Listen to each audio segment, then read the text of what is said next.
నది ఒడిలో పశ్చిమ కనుమ గుండెల్లో ఒక పుణ్యక్షేత్రం.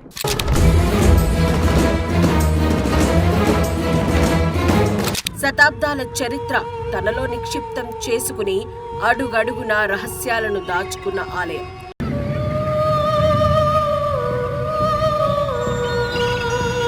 భయం, భక్తి, మరెన్నో ప్రశ్నలు, అడుగడుగున ఉత్కంఠం, ఊపిరి బిగబట్టే దృశ్యాలు. అక్కడ అడుగు పెడితే చాలు అద్భుతాలు జరుగుతాయంటారు. గతానికి, వర్తమానానికి, భవిష్యత్తుకు వారధిగా నిలిచిన పుణ్యక్షేత్రం అదే గాన్గాపూర్ దత్తాత్రేయ ఆలయం.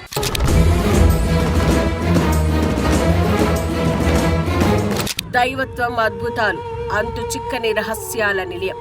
ఒక్కసారి ఆ గడ్డపై అడుగు పెడితే మీ జీవితం మారిపోవడం ఖాయం. భయం, భక్తి కలగలిసిన గాన్గాపూర్ దత్తాత్రేయ ఆలయం గురించి తెలుసుకోవాల్సిన అంశాలు ఎన్నో ఉన్నాయి.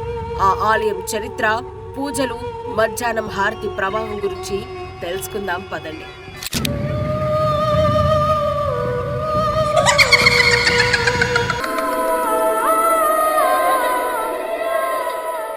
ప్రస్తుత డిజిటల్ యుగంలోనూ మనలో చాలా మంది స్నేహితుల దగ్గరనో లేదా బంధువుల దగ్గరనో దయ్యాల కథ గురించి వింటూ ఉంటాం. అయితే అవన్నీ అభూత కల్పనలని చాలా మంది కొట్టిపారేస్తూ ఉంటారు.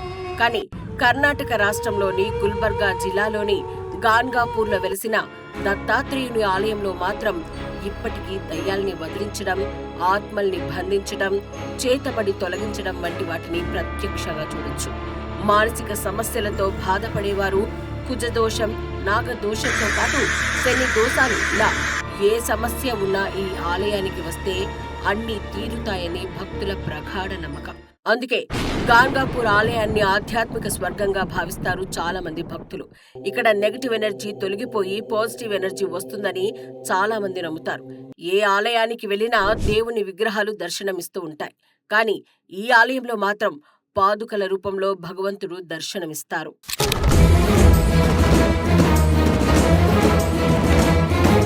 గాన్గాపూర్ క్షేత్రం దత్తాత్రేయుని రెండో అవతారమైన నరసింహ సరస్వతి స్వామి పాదుకల నిలయమని శ్రీ గురు చరిత్రంలో లిఖించారు. ఇవి బ్రహ్మ, విష్ణు, మహేశ్వరుల త్రిమూర్తుల స్వరూపంగా భూత, భవిష్యత్, వర్తమాన కాలాలకు ప్రతిరూపంగాను ఈ పాదుకలు ఇక్కడ పూజింపబడతాయి. ఈ ఆలయాన్ని 13వ శతాబ్దంలో నిర్మించారు. శ్రీ గురు చరిత్ర ప్రకారం శ్రీ నరసింహ సరస్వతి స్వామి తన జీవితంలోని చివరి 24 సంవత్సరాలు ఇక్కడ గడిపారట. ఇక్కడ తన నిర్గుణ పాదుకలను వదిలి శ్రీశైలంలోని కడలి వనంలో తన అవతారాన్ని ముగించారు. ఈ పాదుకలు ఎరుపు, గోధుమ రంగులో ఉంటాయి. కానీ స్పర్శిస్తే అవి మానవ శరీరంలా మృదువుగా ఉంటాయి. ఈ పాదుకలకు ప్రతి నిత్యం అభిషేకం నిర్వహించి పూలు, వస్త్రాలను కప్పుతారు. ఈ పాదుకల దర్శనం అపారమైన శాంతిని, ఆధ్యాత్మిక శక్తిని ఇస్తాయి.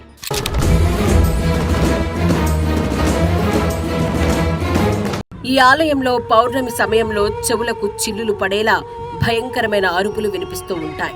వినడానికే భయంకరంగా ఉండే ఆ వాతావరణంలో దైవ దర్శనం సాధ్యమా అన్న సందేహం వస్తుంది. ఎందుకంటే ఈ ఆలయంలో ఉండే 2 ఎత్తైన ఇనుప స్తంభాలను ఎక్కి కొందరు వ్యక్తులు జుట్టు విరబీసుకొని హాహాకారాలు చేస్తూ ఉంటారు. అప్పటి వరకు మన పక్కనే మామూలుగా ఉండేవారు గుడి లోపలికి వెళ్ళగానే ఒక్కసారిగా గట్టిగా అరుస్తూ ఊగిపోతూ ఉంటారు. దీంతో చాలా మంది భయంగానే స్వామివారి పాదుకలను దర్శనం చేసుకుని బయటికెళ్తూ ఉంటారు. కొందరు వ్యక్తులు ఇది చూసి మానసిక రుగ్మతులతో బాధపడేవారే ఇలా చేస్తారని, ఇక్కడ ఏ మాయా మంత్రాలు లేవని చెబుతారు. అయితే అదే సమయంలో మనకు మహాహారతి ధ్వనులు వినిపిస్తాయి.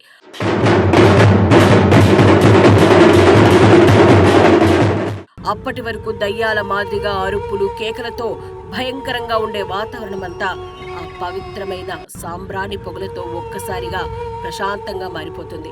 ఆ సమయంలో భక్తులందరూ స్వామివారిని దర్శించుకుని తిరిగి వారి ప్రాంతాలకు వెళ్తూ ఉంటారు.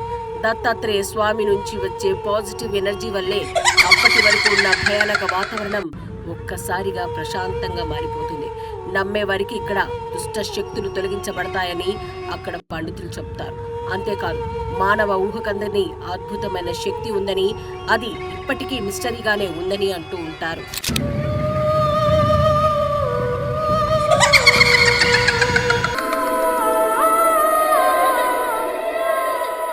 ఒకసారి ముగ్గురు అమ్మవార్ల మధ్య తమలో గొప్ప పతివ్రత ఎవరనే చర్చ జరిగింది. అత్రి మహర్షి భార్య అయిన అనసూయ మహాపతివ్రత అని తేలిందట. అది విన్న లక్ష్మి, పార్వతి, సరస్వతులు అనసూయను పరీక్షించమంటూ తమ భర్తలను కోరారట. దాంతో అత్రి ఆశ్రమంలో లేని సమయం చూసి త్రిమూర్తులు అతిథులుగా వచ్చి భోజనం పెట్టమంటూ అనసూయను అడిగారు. ఆమె అందుకు అంగీకరించగానే నగ్నంగానే వడ్డిస్తేనే భుజిస్తామని షరతు పెట్టడంతో అతిథులు సామాన్యులు కారని అర్థం చేసుకున్న అనసూయ ఆ ముగ్గురిని తన పిల్లలుగా భావించి భోజనం పెట్టేందుకు సిద్ధమైందట. దాంతో త్రిమూర్తులు పసి పిల్లలుగా మారిపోయి ఆతిథ్యం తీసుకున్నారట. కాసేపటికి ఆశ్రమానికి వచ్చిన అత్రి మహర్షి భార్య ద్వారా జరిగింది విని ఆ ముగ్గురిని పూజించడంతో త్రిమూర్తులు నిజ రూపంలోకి మారిపోయి ఆ దంపతులను అనుగ్రహించారట. అలా త్రిమూర్తులే దత్తాత్రేయుడి రూపంలో అత్రి దంపతులకు జన్మించారు. ఆ స్వామి కలియుగంలో నరసింహ సరస్వతిగా అవతరించాడని స్థల పురాణం. అలా పుట్టిన నరసింహ సరస్వతి కాశీకి వెళ్లి కృష్ణ సరస్వతి అనే స్వామి దగ్గర సన్యాస దీక్షను చేపట్టి ఆ తర్వాత తీర్థయాత్రలు చేస్తూ కర్ణాటక రాష్ట్రంలోని గానగాపూర్లో 24 సంవత్సరాలు ఉన్నారట. చివరకు తన పాదుకలను ఇక్కడే వదిలేసి మఠాన్ని నిర్మించి శ్రీశైలంలోని కదలి వనంలో అవతారాన్ని ముగించారని పురాణ గాథ.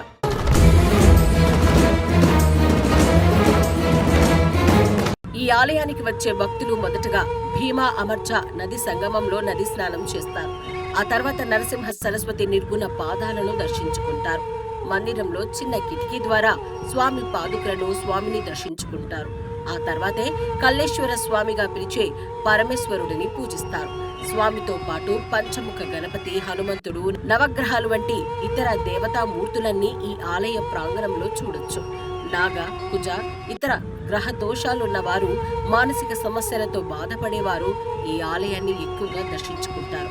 అలాగే ఈ ప్రాంగణంలో స్వయంభూగా కొలువుదీరిన శివునికి తైలాభిషేకాలను నిర్వహిస్తారు.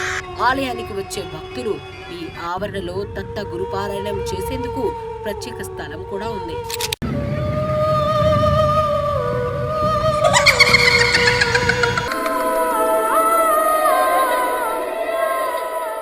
ఏదైనా పుణ్యక్షేత్రానికి వెళ్ళినప్పుడు భగవంతుడిని దర్శించుకుని ప్రసాదం కొనుక్కుని వచ్చేస్తాం, లేదా అక్కడ పెట్టే అన్న ప్రసాదాన్ని స్వీకరిస్తాం. కానీ ఈ దత్తక్షేత్రంలో మాత్రం భక్తులు ఇక్కడి ఊరివారి నుంచి భిక్ష స్వీకరిస్తారు. తాము భిక్ష వేస్తారు. ఎందుకంటే నరసింహ సరస్వతి స్వామి మధ్యాహ్నం పూట ఈ ఊళ్ళో తిరుగుతూ భిక్షను స్వీకరిస్తాడని స్థానికులు, భక్తులు నమ్ముతారు. అందుకే ఊరి వాళ్ళు తమ శక్తి కొద్దీ రొట్టెలు, కిచిడి, పాయసం వంటివి చేసి సిద్ధంగా ఉంచుతారట. ఆలయానికి వచ్చే భక్తులు ఊళ్ళోకి వెళ్లి కనీసం 5 ఇళ్లలో భిక్ష అడుగుతారు.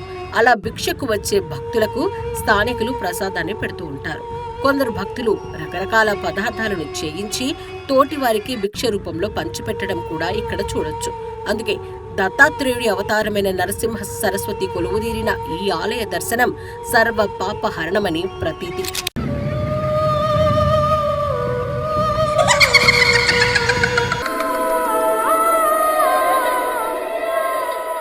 మీరు ఈ క్షేత్రాన్ని దర్శించాలనుకుంటున్నారా? అయితే ఈ సమాచారాన్ని తప్పనిసరిగా తెలుసుకోవాలి. హైదరాబాద్ నుంచి ఈ క్షేత్రం 280 కిలోమీటర్ల దూరంలో ఉంది. గూగుల్ మ్యాప్లో లొకేషన్ పెడితే కరెక్ట్గా టెంపుల్కి చేరుకోవచ్చు. హైదరాబాద్ నుంచి గాన్గాపూర్కి చేరుకోవడానికి సుమారు 4:30 నుంచి 5 గంటల సమయం పడుతుంది. తెల్లవారుజామున బయలుదేరితే సరిపోతుంది. ముఖ్యమైన విషయం ఏంటంటే ఈ ఆలయం తెల్లవారుజామున 4 గంటలకు తెరుచుకుని మధ్యాహ్నం 2 గంటలకు క్లోజ్ అవుతుంది. అది చూసుకుని మీ జర్నీని ప్లాన్ చేయండి. రాత్రి ఇక్కడ బస చేయడానికి చుట్టుపక్కల కాటేజీలు కూడా ఉన్నాయి.